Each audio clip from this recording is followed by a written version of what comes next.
I guess one of the greatest misnomers about aged care is people think that when I really need it, it will be there.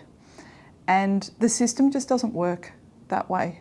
So there can be very long waiting times, and those waiting times can be for the assessment itself, so to work out that you're eligible to receive support at home or residential aged care.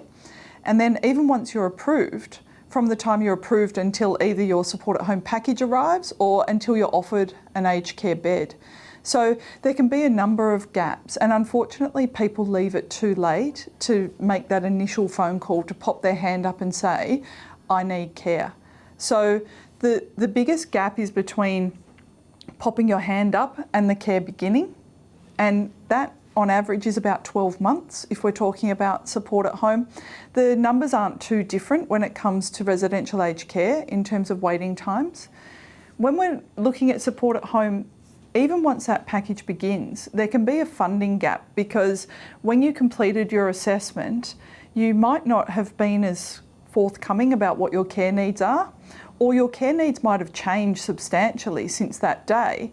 And so the package that you're receiving when it finally arrives can be substantially less than what you need. So there's another funding gap. And often those two funding gaps, so the funding gap while you're waiting for support at home to start, and the funding gap to top up the package that you're receiving to get all of the care that you need, those gaps are often met by family, friends, neighbours, people from the church, things of that nature.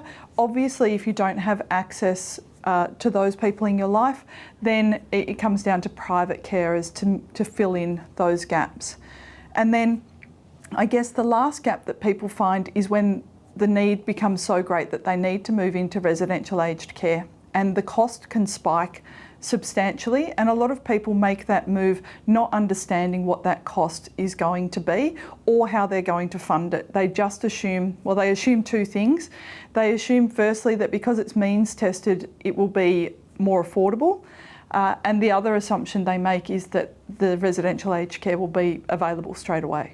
If you'd like more information about this or any other aspect of the costs associated with support at home or residential aged care, head to the Aged Care Costs and Fees Hub, where you'll find some great information and some articles.